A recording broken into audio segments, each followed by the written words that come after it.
துர்கா கட்டி இருந்த கயிறு தான் வீணா உயிரை காப்பாத்திருக்குன்னு நான் சாமியாரி அம்மா கிட்ட சொன்னேன்.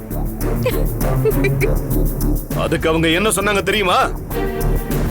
அந்த கயிறை பத்தி ஆள் ஆளுக்கு பேசவும் அத வீணா கையில கட்டிவிட்டு அது நல்ல கயிறுன்னு நிரூபிக்கிறதுக்காக தற்சமயத்துக்கு அப்படி பண்ணிருக்கான்னு சொன்னாங்க.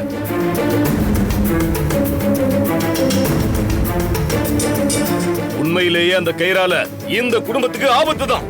அதனால எந்த ஒரு நல்லதும் இங்க நடக்காது.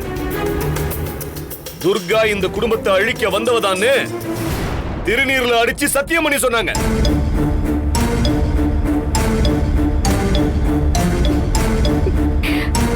அசோக், இப்ப சொல்ல போறது நீ நம்புவியோ இல்லையோ தெரியாது. ஆனா அந்த அம்மா கொடுத்தது தெய்வ வாக்கு. இதை நீ நம்பித்தான் ஆகணும். இவ உன் பொண்டாட்டி துர்காவே இல்லைன்னு சொன்னாங்க.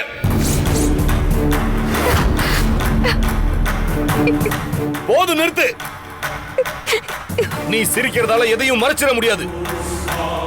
அசோக், கொஞ்ச காலமாவே துர்கான்ற பேர்ல அந்த உருவத்திலையும் குரல்லையும் இங்க இருக்கிறது வேற ஒருத்தின்னு சொன்னாங்க.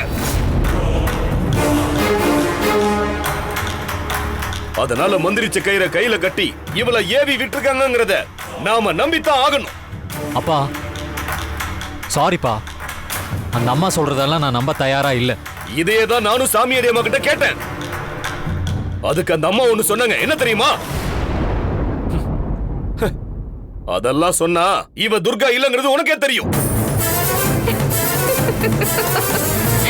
ஹே துர்கா, ஓ மாமனார் உன்னை பத்தி தான் சொல்லிட்டு இருக்காரு. ஆனா அதை நீ பொருட்படுத்தாம சிரிச்சிட்டு இருக்க.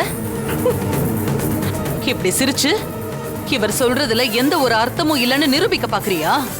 நீ என்னதான் சிரிச்சாலும் இன்னைக்கு உன் வேஷம் கலையதான் போகுது. பெரியத்த, நான் உள்ள அழறேன்.